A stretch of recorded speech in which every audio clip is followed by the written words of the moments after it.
টাকা বরাদ্দ হলেও তৈরি হয়নি রাস্তা। ৩ বছর আগে ৩,৬৪,০০০ টাকা বরাদ্দ হয়েছিল হিঙ্গলগঞ্জের সাহেবখালীর রমাপুর গ্রামে। আজও সেই রাস্তা তৈরি না হওয়ায় বিক্ষোভ দেখালেন স্থানীয়রা।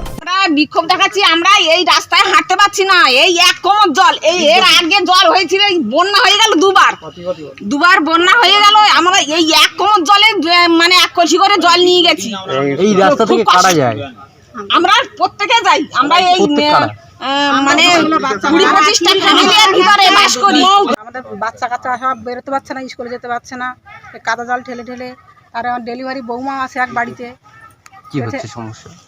রাস্তা থেকে না যদি বেরোতে পারি, রুগী বের করে যাচ্ছে না। আমার স্বামী স্ট্রোক হয়ে পড়ে আছে বিছানায়, তাকে আমি যাই ডাক্তার কাছে নিয়ে যেতে পারছি না।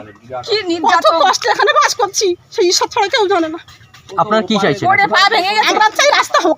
এই জায়গাটা নিয়ে বিক্ষোভ দেখাচ্ছে কয়েকটা ফ্যামিলি, মানে একই পরিবারের ২-৩টে শরিক, তারাই বিক্ষোভ দেখাচ্ছে। ওটা একটা গলি রাস্তা ছিল, সেই গলি রাস্তায় তবু ওখানকার স্থানীয় পঞ্চায়েত মেম্বার বিগত দিনে কাজ শুরু করেছিল, কিন্তু শরিকানা দ্বন্দ্বে ওখানে কেউ রাস্তায় মারতে দিতে দেয়নি, যার জন্য এই কাজটা বন্ধ হয়ে আছে।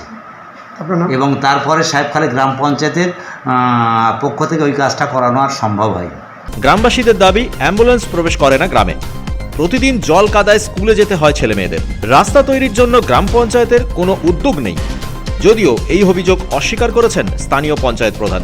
তিনি বলেছেন, গ্রামবাসীদের বিক্ষোভের জন্যই রাস্তা তৈরি করা যাচ্ছিল না। ব্যুরো রিপোর্ট, কুবের কলম ডিজিটাল।